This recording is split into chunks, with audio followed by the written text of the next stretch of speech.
Hi dear friend, आप सभी देख रहे हैं एस्टिमेटिंग कॉस्टिंग एंड वैल्यूएशन, जिसका लेक्चर नंबर 9 हम देख रहे हैं। स्पेसिफिकेशन चैप्टर का टॉपिक लेके चले हैं। ठीक है, इसके पहले एक वीडियो बन गया स्पेसिफिकेशन का। इसमें हम पढ़ने वाले हैं इम्पोर्टेंस ऑफ स्पेसिफिकेशन। ठीक है, कि स्पेसिफिकेशंस का इम्पोर्टेंस क्या है। ठीक है, अगर पहला वीडियो नहीं देखे हैं तो इसका पहला वीडियो लेक्चर नंबर 8 आप देख लीजिए, कि ताकि आपको स्पेसिफिकेशन क्या होता है, क्यों इसको इसकी ज़रूरत क्या होती है, ये सब चीज़ें तो मैंने बताई हैं। फिर भी यहाँ पर आगे मैं इम्पोर्टेंस उसका समझाने वाला हूँ, आपको काफ़ी कुछ आइडिया मिल जाएगा। नहीं देखें तो वो वीडियो देख लें, कि ताकि आपको ये समझने में काफ़ी आसान रहे। ठीक है, और मेरे डिस्क्रिप्शन बॉक्स में देखेंगे तो इसका आपको लिंक भी मिल जाएगा। लेक्चर नंबर 8 का आपको इसका लिंक मिल जाएगा। तो चलिए वन बाय वन मैं एक एक पॉइंट को आपको बताते जाता हूँ, कि ताकि आपको समझ में भी आ जाए। जैसे पहला पॉइंट इंपॉर्टेंस की बात कर रहा हूँ, तो इंपॉर्टेंस में क्या बोला है, it provides clear instruction on the intent performance and construction of the project. मतलब जो प्रोजेक्ट है, कंस्ट्रक्शन प्रोजेक्ट, वो उसके क्लियर इंस्ट्रक्शन को प्रोवाइड कर सके, इसलिए स्पेसिफिकेशन की इम्पोर्टेंस है। ठीक है, क्लियर इंस्ट्रक्शन दे सके कि कैसे उसका परफॉर्मेंस होगा। ठीक है, कंस्ट्रक्शन ऑफ द प्रोजेक्ट का परफॉर्मेंस, ठीक है, वो क्लियर इंस्ट्रक्शन उसमें दे सके कि किस प्रकार से वो वर्क होगा, इसलिए ये इंपॉर्टेंट है। दूसरे अगर पॉइंट की बात करें, it can reference the quality and standard which should be applied. जो उसमें अप्लाइड किया गया है, जो जो चीज़ें भी हम अप्लाइड कर रहे हैं, उसमें एक रेफरेंस हमें मिल सके कि इसकी मटेरियल की क्वालिटी कैसे है, या किस प्रकार से वर्क हो रहा है, वर्कमैनशिप की क्वालिटी क्या है और उसकी स्टैंडर्ड क्या है, ये हमें रेफरेंस कर सकता है। ठीक है, थर्ड पॉइंट की अगर बात करें तो materials and manufacturer product can be clearly defined. चाहे वो मटेरियल्स की बात करें, चाहे वो मैन्युफैक्चरर की बात करें, जो मैन्युफैक्चरर प्रोडक्ट है वो क्लियर डिफाइन कर सके, इसके लिए इम्पोर्टेंट है। चौथा इम्पोर्टेंट पॉइंट अगर देखेंगे तो चौथा इम्पोर्टेंट पॉइंट क्या है, the requirements of installation, testing and hand over can be identify. जो भी आपको रिक्वायरमेंट है उसका इंस्टॉलेशन के लिए, चाहे टेस्टिंग के लिए, उसको हम जो हैंड ओवर कर रहे हैं वो आइडेंटिफाई हो सके, ये जानने के लिए स्पेसिफिकेशंस की इम्पोर्टेंस है। 5 पॉइंट अगर देखेंगे कि classification in the specification can be use to support hand over and running of the asset. Classification of the specification हम यूज कर सकते हैं किसके लिए, support hand over and running of asset के लिए। ठीक है, ये बहुत इंपॉर्टेंट होता है। आगे जब ये टॉपिक को जब देखेंगे ना, जब डिटेल स्पेसिफिकेशन में एक्सप्लेन करके बताऊंगा, तब आपको पता चलेगा कि स्पेसिफिकेशन कितना इंपॉर्टेंट है हमारे प्रोजेक्ट का एस्टिमेटिंग कॉस्टिंग करने के लिए। अगर प्रोजेक्ट का एस्टिमेटिंग कर रहे हैं और उसके साथ साथ स्पेसिफिकेशन दे रहे हैं, तो क्लियरली आपको पता चलेगा कि कितना स्ट्रेंथ, कितना मजबूती वाला मेरा ये बिल्डिंग बन सकता है, कितना इसका कॉस्ट हो सकता है, ये सारा कुछ आप जान सकते हो। लेकिन स्पेसिफिकेशन होगा तब। सिर्फ ड्राइंग अगर हो, ठीक है, और क्वांटिटी कितनी ज़रूरत है मटेरियल की, उससे फर्क नहीं पड़ेगा। उसके साथ साथ ये भी पता चलना चाहिए कि जो मटेरियल की हमने क्वांटिटी निकाली है, कॉस्टिंग की है, वो मटेरियल की क्वालिटी क्या है। मान लो कि मैंने मटेरियल की क्वालिटी का कॉस्ट तो डाल दिया है, अच्छी क्वालिटी वाला डाल दिया है, लेकिन मैं यूज कर रहा हूँ बैड क्वालिटी का। तो स्पेसिफिकेशन जब रहता है तो हमें पता चलता है कि एक्चुअली ये क्वालिटी, गुड क्वालिटी वाला स्पेसिफिकेशन दिया है, लेकिन हम यूज गलत कर रहे हैं। तो वो कॉन्ट्रैक्ट सुपरवाइजर, कॉन्ट्रैक्टर और जो भी चेक करने वाले होते हैं उनके लिए फ़ायदेमंद होता है। तो ये आगे हम देखेंगे, ये पर्पज़ ही आगे मैं बताने वाला हूँ कि क्या, किस पर्पज़ के कारण, नेसेसिटी क्या है स्पेसिफिकेशन का। तो यहाँ पर वही पॉइंट मैं आपको एक्सप्लेन करके बताने वाला हूँ कि उसकी नेसेसिटी क्या है, ज़रूरत क्या है, आवश्यक क्या है स्पेसिफिकेशन का। तो पहला आपको पता चल रहा है, पहला पॉइंट आप यहाँ पे देखेंगे, 1 मिनट, पहला पॉइंट यहाँ पे देख लीजिए। फर्स्ट पॉइंट क्या बोला है, पर्पज ऑफ स्पेसिफिकेशंस बोले, या तो मैंने यहाँ पर लिखा ये नेसेसिटी ऑफ स्पेसिफिकेशंस बोले, तो उसमें पहला पॉइंट क्या बोला है, to describe the quality of different material. Required for construction work.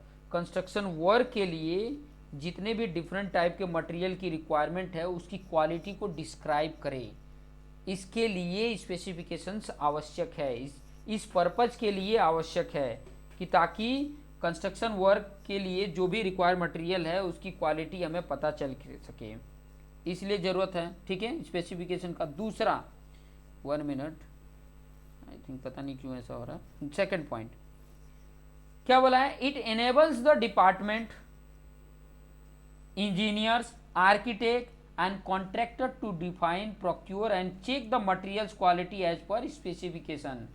जो भी ये काम करा रहा है, ठीक है, चाहे इंजीनियर है, चाहे आर्किटेक्ट है, चाहे कॉन्ट्रैक्टर है, वो इसके साथ मटेरियल के साथ चेक कर सके कि जो स्पेसिफिकेशन में दिया है वही मटेरियल हमें यूज करना है, तभी उसे पता चलेगा।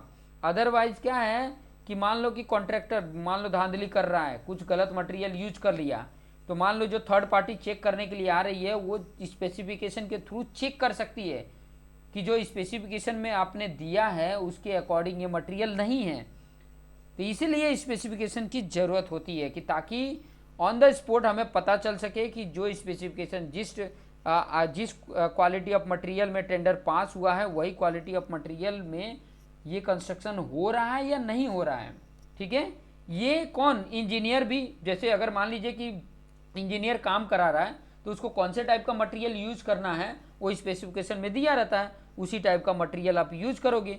देख लेंगे मटेरियल जो आया है वो क्वालिटी का है या कि नहीं है, आपको ऑलरेडी सब कुछ पढ़ाया जाता है कि उसकी टेस्टिंग, लेबोरेटरी टेस्टिंग कैसे की जाती है, फील्ड टेस्टिंग कैसे किया जाता है, कि आप क्वालिटी उसकी बता सकते हो कि अच्छी क्वालिटी है, बैड क्वालिटी है।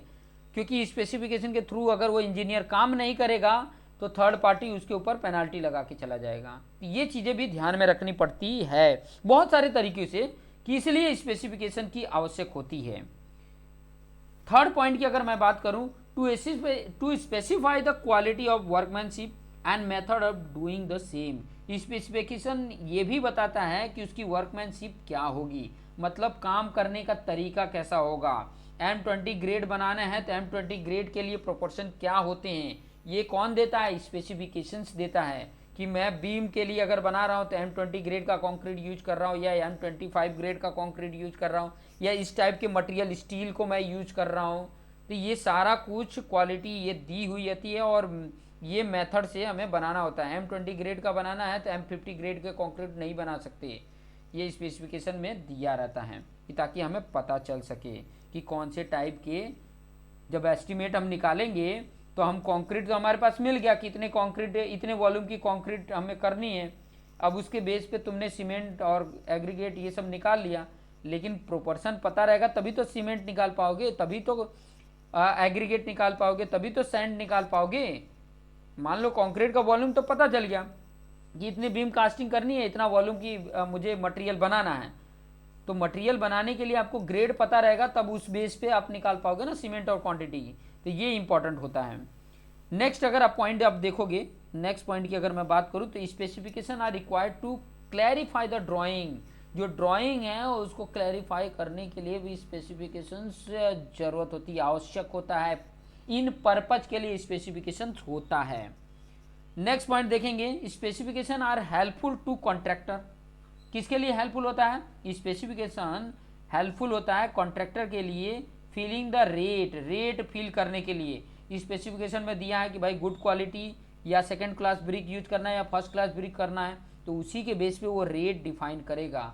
अदरवाइज क्या होगा, स्पेसिफिकेशन आपको नहीं पता, मैंने लिख दिया फर्स्ट क्लास का रेट लिख दिया और यूज कर रहा हूँ सेकंड क्लास ब्रिक का, तो ये धांधली ना हो इसके लिए भी स्पेसिफिकेशंस आवश्यक होते हैं।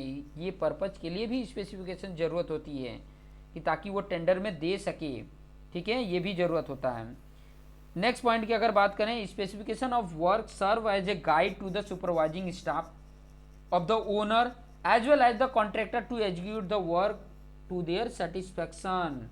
एक तो ओनर भी आपको समझ में आ जाए, ऑनर को भी समझ में आ जाए कि भाई ये टाइप का मटेरियल यूज करने वाला है, और कॉन्ट्रैक्टर को भी समझ में आ जाए कि भाई ये मटेरियल हमने यूज करना है, इस मेथड का यूज करके हमें करना है। तो ये स्पेसिफिकेशंस में ही दिया रहता है कि ताकि हम पता कर सकें। प्लास्टरिंग के लिए मोटार यूज कर रहे हैं तो मोटार में सीमेंट और सैंड होता है, तो सीमेंट और सैंड का रेशियो क्या होता है ये भी स्पेसिफिकेशन ही देता है।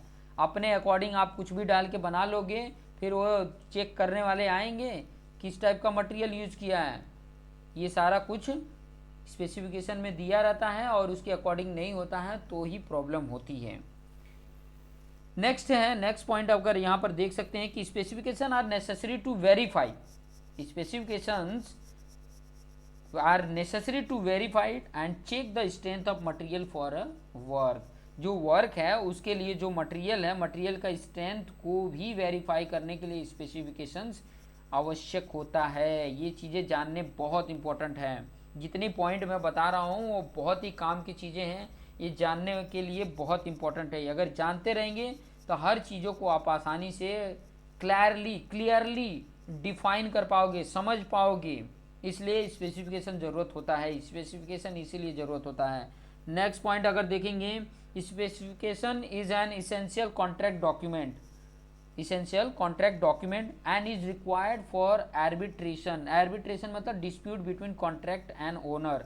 कॉन्ट्रैक्ट और ओनर के बीच में कोई डिस्प्यूट ना हो जाए उसके लिए भी हमें स्पेसिफिकेशन की ज़रूरत होती है। एंड कोर्ट केस के लिए भी, कोर्ट केसेस के लिए ये इस तरीके से अगर आप समझेंगे कि मान लो कि आपने कॉन्ट्रैक्टर ने स्पेसिफिकेशन, मान लो कि ओनर ने स्पेसिफिकेशन ये दिया था, कॉन्ट्रैक्टर ने उस स्पेसिफिकेशन के बेस पे रेट फील किया था, लेकिन जब कॉन्ट्रैक्टर काम करा रहा होता है तब वो टाइप का मटेरियल यूज नहीं कर रहा होता है और ओनर की तरफ से कोई आ जाता है चेक करने के लिए और उस टाइप का मटेरियल नहीं मिलता है और वो ओनर को जाके बोलता है, तो ये एक प्रकार का डिस्प्यूट हो जाता है ओनर और कॉन्ट्रैक्टर के बीच में कि भाई हमने जो स्पेसिफिकेशन दिया था उस टाइप का आप मटेरियल यूज नहीं कर रहे हो, वो क्वालिटी का मटेरियल यूज नहीं कर रहे हो, इस कारण से आपका जो कॉन्ट्रैक्ट का जो प्रोजेक्ट कॉस्ट है वो कम हो जाएगा, आपका जो कॉस्ट है वो कम हो जाएगा। या अगर अच्छी स्ट्रेंथ नहीं मिल रही है तो उसको तोड़वाएगा और फिर से दोबारा बनवाएगा, ये भी कर सकता है, या तो कोर्ट में केस कर सकता है। ठीक है, इसलिए स्पेसिफिकेशन की भी ज़रूरत होती है। नेक्स्ट पॉइंट की अगर आप देखोगे तो specification is necessary to specify the equipment, tools and plan to be engage for work and this enable to procure then beforehand. इसलिए भी ज़रूरत होता है कि जो इक्विपमेंट स्पेसिफाई किया गया है, जो टूल स्पेसिफाई किया गया है, जो प्लांट स्पेसिफाई किया गया है, उसके अकॉर्डिंग ही वर्क होने चाहिए। उसके जिस वर्क के लिए ये सब इंगेज किए गए हैं उसके लिए ही होने चाहिए। ठीक है, उस टाइम पे हैंड ओवर भी होने चाहिए, जो भी इक्विपमेंट है वो सारा कुछ स्पेसिफिकेशन दिया रहता है कि कौन किस तरीके से वर्क होगा, किस तरीके से वो मटेरियल यूज होगा, कौन से क्वालिटी का मटेरियल यूज होगा, ये सारा कुछ किस में होता है, ये सारा कुछ आपका स्पेसिफिकेशन में दिया रहता है। अब आगे जो नेक्स्ट पॉइंट है यहाँ पे बताने वाला हूँ, बहुत इंपॉर्टेंट पॉइंट बताने वाला हूँ, वो है आपकी टाइप्स ऑफ स्पेसिफिकेशंस। जो मैंने आपको कंटेंट में इसके प्रीवियस वाले जो पॉइंट था उसमें कंटेंट में मैंने बताया था, तो अभी हेडिंग आप डाल सकते हो टाइप्स ऑफ स्पेसिफिकेशन। तो टाइप्स ऑफ स्पेसिफिकेशंस में थोड़ा सा मैं आपको गाइडलाइन दे देता हूँ कि ताकि आपको पता चले। There are two type of specification होता है। ठीक है, there are two type of specifications होता है। मैं पहला बता देता हूँ, पहला और दूसरा। पहला जो होता है उसको ब्रीफ स्पेसिफिकेशंस बोला जाता है, ब्रीफ स्पेसिफिकेशन। और जो दूसरा होता है उसको बोला जाता है डिटेल स्पेसिफिकेशन, डिटेल्ड स्पेसिफिकेशन।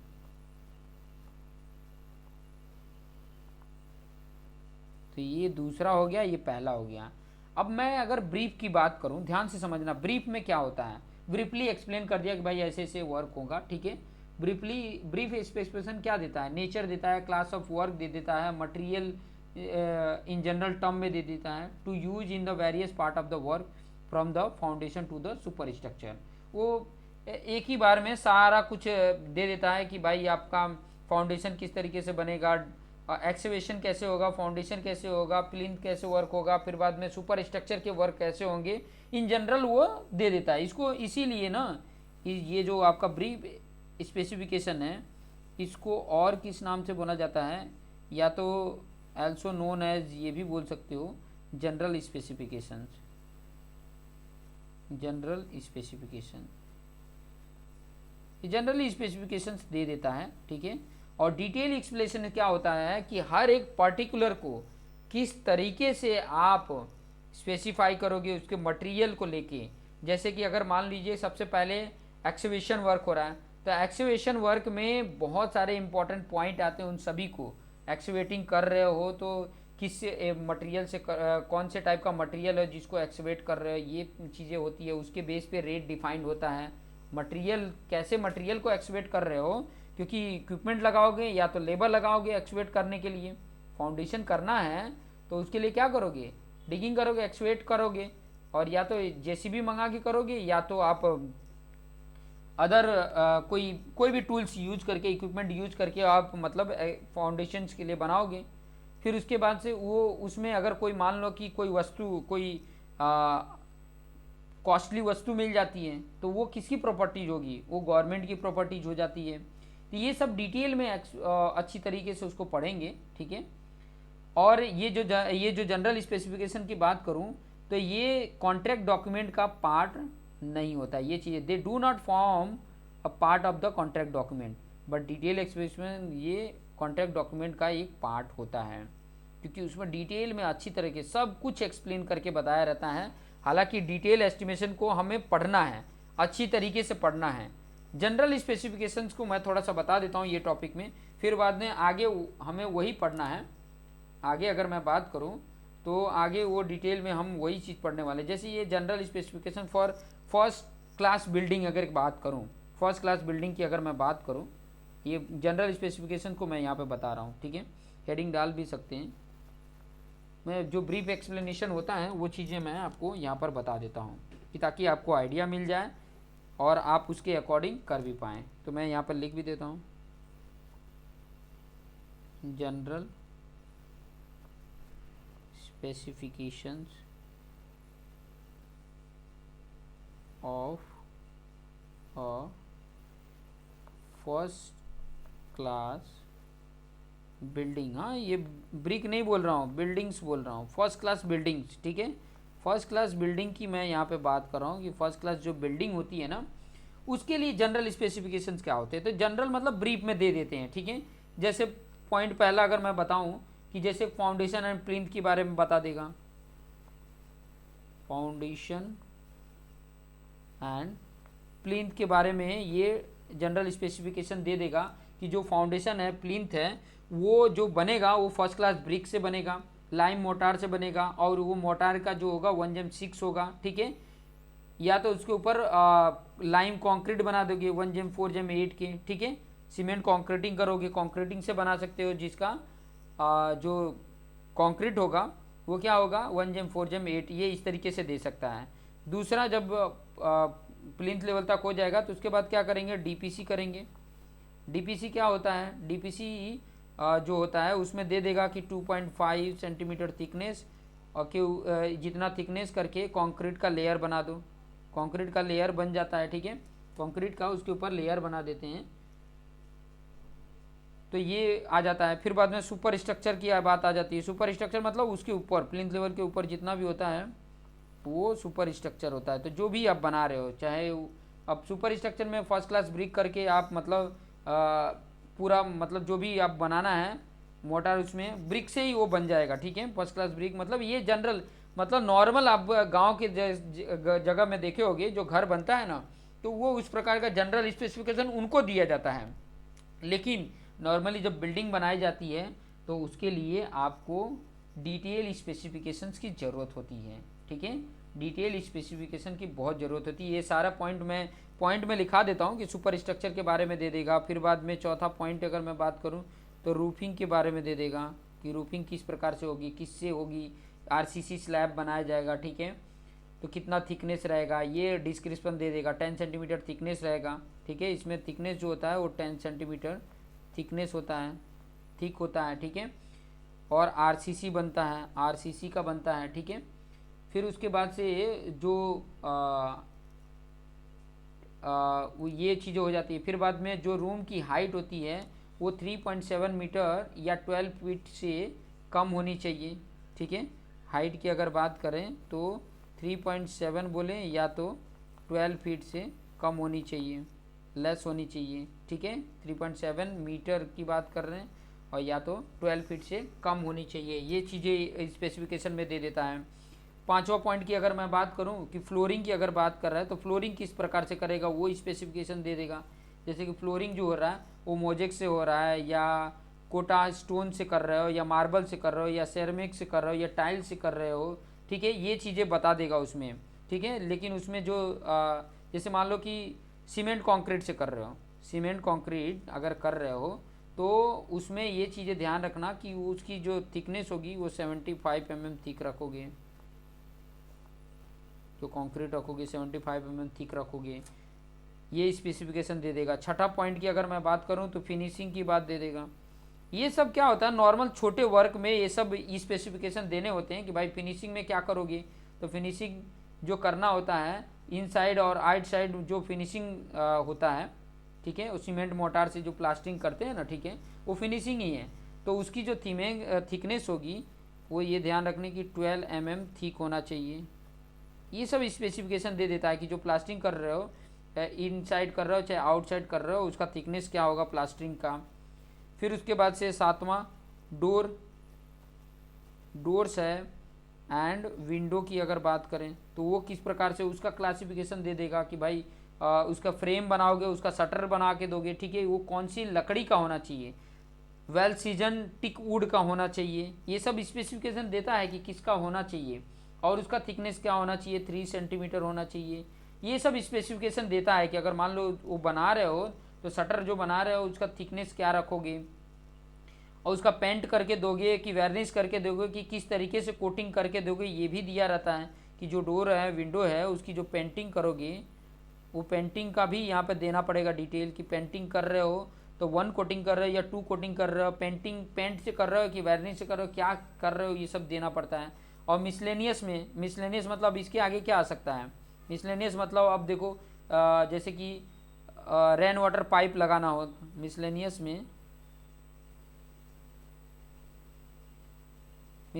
में क्या करना होता है, जैसे कि अगर रेन वाटर पाइप लगा रहे हो, कास्ट आयरन लगा रहे हो, ठीक है, पाइपलाइन कर रहे हो, सैनिटरी पाइपलाइन कर रहे हो, वाटर सप्लाई कर रहे हो, इलेक्ट्रिक फिटिंग करा रहे हो, तो ये सब अलग मटेरियल आ जाते हैं, उसका भी डिटेल यहाँ पर देने पड़ते हैं।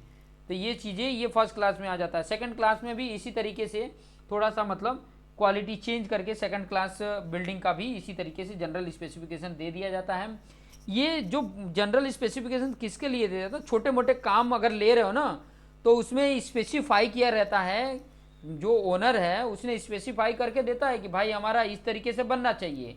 फिर वो कॉन्ट्रैक्ट पे उसमें साइन करता है कि भाई आपका ये घर जो है ये बंगलो है, मान लो एक बंगलो बनाने के लिए दे दिया तो वो स्पेसिफिकेशन दे देता है कि ये इस तरीके से मेरा बनना चाहिए, चाहे वो मैसनरी फाउंडेशन उसका मैसनरी हो या तो आरसीसी का हो।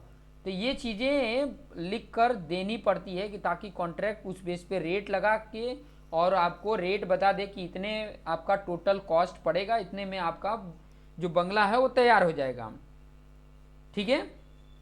तो ये सब चीज़ें मतलब छोटे वर्क के लिए जनरल ब्रीफ एक्सप्लेनेशन दे दिया जाता है, ब्रीफ में आपको स्पेसिफिकेशन दे दिया जाता है।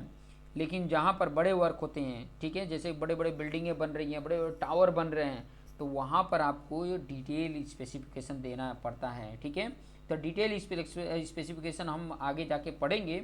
इसके साथ साथ आपको ये भी आएगा कि जो स्पेसिफिकेशन राइट किया जाता है उसका प्रिंसिपल क्या है, लिख के बताना पड़ता है ना, लिख के दोगे स्पेसिफिकेशन ना, तो स्पेसिफिकेशन लिखा कैसे जाता है वो चीज़ें भी एक इंजीनियर को आना चाहिए। क्योंकि अगर मान लो कि अगर स्पेसिफिकेशन ही नहीं देने आ रहा है आपको तो आप किस प्रकार से आप दोगे, क्या दोगे, तो लिख के ही देना पड़ेगा। तो लिखा कैसे जाएगा ये चीज़ें इंपॉर्टेंट है। पता तो है कि डिटेल देना है, क्वालिटी मटेरियल का देना है, काम कैसे कराना है वो स्पेसिफिकेशन देना है लिख के, लेकिन लिखा कैसे जाएगा ये खास करके एग्जाम बहुत इंपॉर्टेंट है, ठीक है। ये अगर पॉइंट की मैं बात बताऊं तो ये आपके एग्ज़ाम की दृष्टि से बहुत इम्पोर्टेंट है। ये अगर मैं बात बताऊं, बहुत बार ये क्वेश्चन पूछता है, ठीक है। प्रिंसिपल्स ऑफ राइटिंग स्पेसिफिकेशन, ये बहुत इंपॉर्टेंट है, ठीक है। ये क्वेश्चन अगर आप अपनी टेक्स्ट बुक का या तो आपके यूनिवर्सिटी का पेपर उठा के देखो तो प्रिंसिपल्स ऑफ राइटिंग स्पेसिफिकेशन मतलब जो स्पेसिफिकेशन है उसकी राइटिंग लिखने के लिए क्या प्रिंसिपल्स हमें होते हैं जो ध्यान में रखने होते हैं कि अगर उस तरीके से ना लिखा जाए तो वो मान्य नहीं होगा। तो इसी तरीके से जो अडेप्टेड हो सके तो उसका एक तरीका होता है। तरीका क्या होता है वो चीज़ें मैं आपको यहाँ पर बता देता हूँ। पहला जो पॉइंट होता है वो है सब्जेक्ट मैटर। सब्जेक्ट मैटर, ठीक है। पहला प्रिंसिपल क्या है? Subject matter. Subject matter specification का मतलब क्या है कि ये रिलेट करता है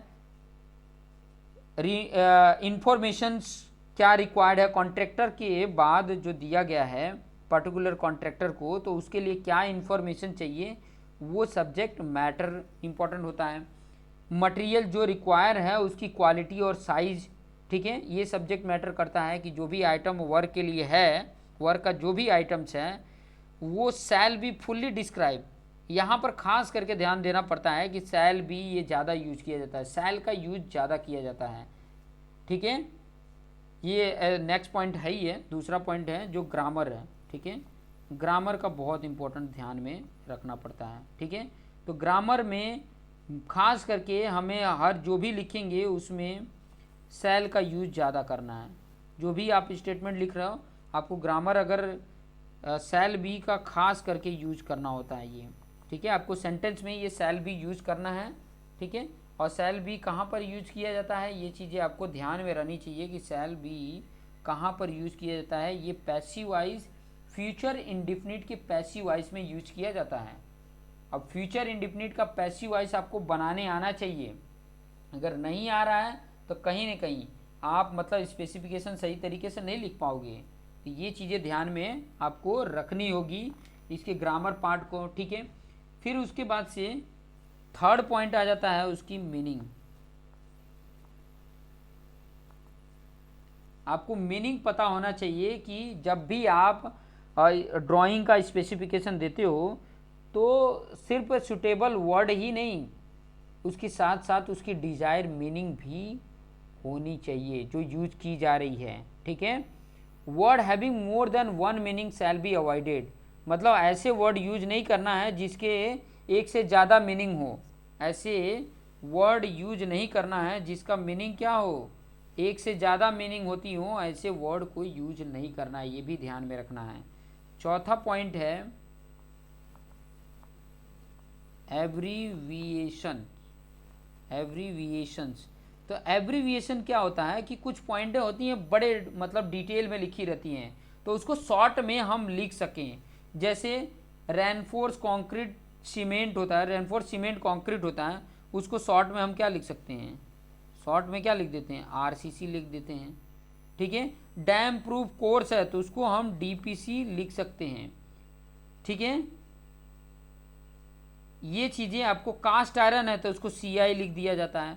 तो ये चीज़ें हम यहाँ पर ये यूज कर सकते हैं, ठीक है। एब्रीविएशन मतलब ओनली दोज एब्रीविएशन, मतलब कहने का मतलब है उन्हीं के लिए ये एब्रीविएशन यूज करोगे जो काफ़ी वेल नोन हो, ठीक है। बिल्डिंग इंडस्ट्री में जो काफ़ी चर्चित हों उन्हीं के लिए आप ये एब्रीविएशन यूज कर सकते हो। ऐसा नहीं कि किसी के भी शॉर्ट पॉइंट यूज करने लग जाओ। तो ये चीज़ें ध्यान में रखेंगे। पांचवा जो पॉइंट है आपका, पांचवा है एक्यूरेसी। एक्यूरेसी होनी चाहिए, ठीक है।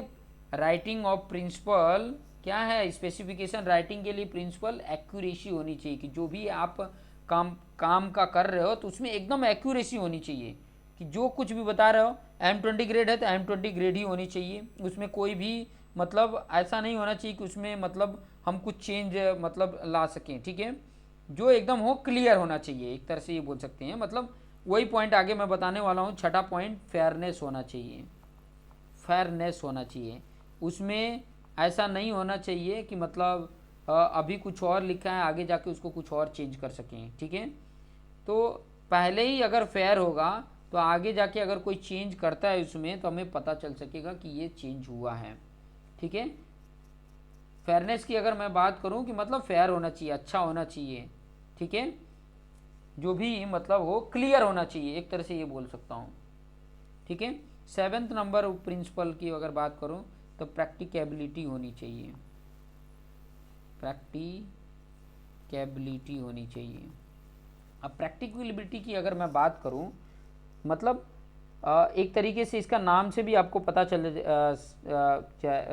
चल रहा होगा कि जो कुछ भी हम उसमें मेथड देंगे वो प्रैक्टिकली पॉसिबल हो, ये भी होना चाहिए, योग्य होना चाहिए। ऐसा नहीं कि आपने ऐसा चीज़ उसमें मेथड डाल दिया कि जो प्रैक्टिकली पॉसिबल ही ना हो, फिर बंदा वो करेगा क्या। आपने स्पेसिफिकेशन दिया है उसके अकॉर्डिंग करना चाहिए। तो ये भी होना चाहिए कि प्रैक्टिकली पॉसिबल भी हो, ये चीज़ें भी ध्यान से उसमें जब राइटिंग करते हैं स्पेसिफिकेशन तो वो भी ध्यान में रखने होते हैं। आठवां पॉइंट है clauses of the specifications. Clauses होना चाहिए स्पेसिफिकेशन के, क्या होना चाहिए, क्लॉजेज होना चाहिए। क्लॉजेज का मतलब क्या है ये चीज़ें थोड़ा बता देता हूँ कि अरेंज होना चाहिए in order in which work should be carry out. मतलब एक सिस्टमेटिक होना चाहिए। क्लॉजेज ऑफ स्पेसिफिकेशन मतलब एक सिस्टमेटिक, एक सीरीज में होना चाहिए। ऐसा नहीं सुपर स्ट्रक्चर का पहले बता दिए फिर फाउंडेशन का बता रहे हो, तो सामने वाला भाई पहले पीछे से देखेगा फिर आगे से देखेगा क्या। तो वो एक अरेंज फॉर्म में होना चाहिए, वो ये बता रहा है क्लॉजेज ऑफ द स्पेसिफिकेशंस। फिर नौवां प्रिंसिपल की अगर बात करें तो वर्कमैनशिप। अब वर्कमैनशिप काफ़ी, तो वर्कमैनशिप क्या है, मतलब जो भी वर्कमैनशिप है वो कंप्लीट डिस्क्राइब होना चाहिए। कि अगर मान लो कि कोई मटेरियल ले रहे हो तो उसकी मिक्सिंग करने का मेथड क्या है, हैंड मिक्सिंग कर रहे हो या तो मशीन मिक्सिंग कर रहे हो, ये डिटेल आपको उसमें देना पड़ेगा। द मेथड ऑफ लेइंग, अब लेइंग कर रहे हो तो उसका मेथड क्या है, ठीक है। प्लेसिंग कर रहे हो तो उसका मेथड क्या है, किस मेथड से प्लेसिंग कर रहे हो, इतनी हाइट से कर रहे हो या कम हाइट से कर रहे हो।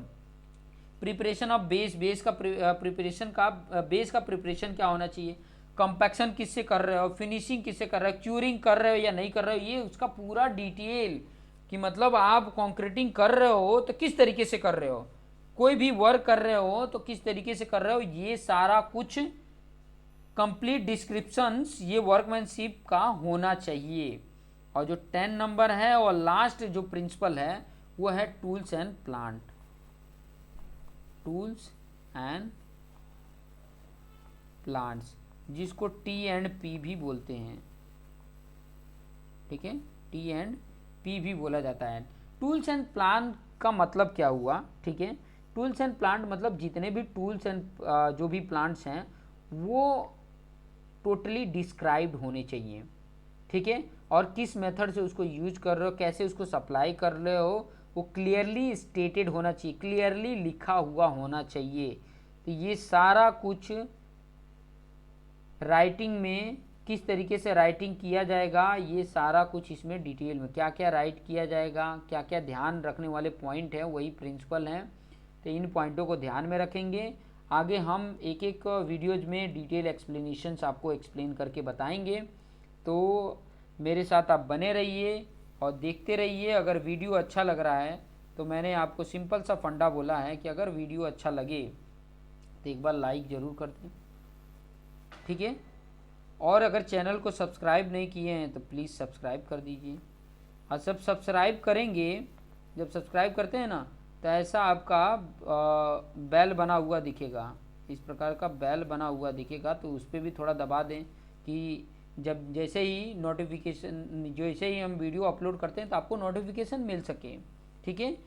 और प्लीज़ एंड प्लीज़ शेयर करना ना भूलें। आपके ग्रुप मेंबर को अगर शेयर करते हैं तो आपकी वजह से आपके जितने भी फ्रेंड हैं, आपके दोस्त मित्र हैं, आपके क्लासमेट हैं, उनको भी ये नॉलेज मिल पाएगा, ठीक है।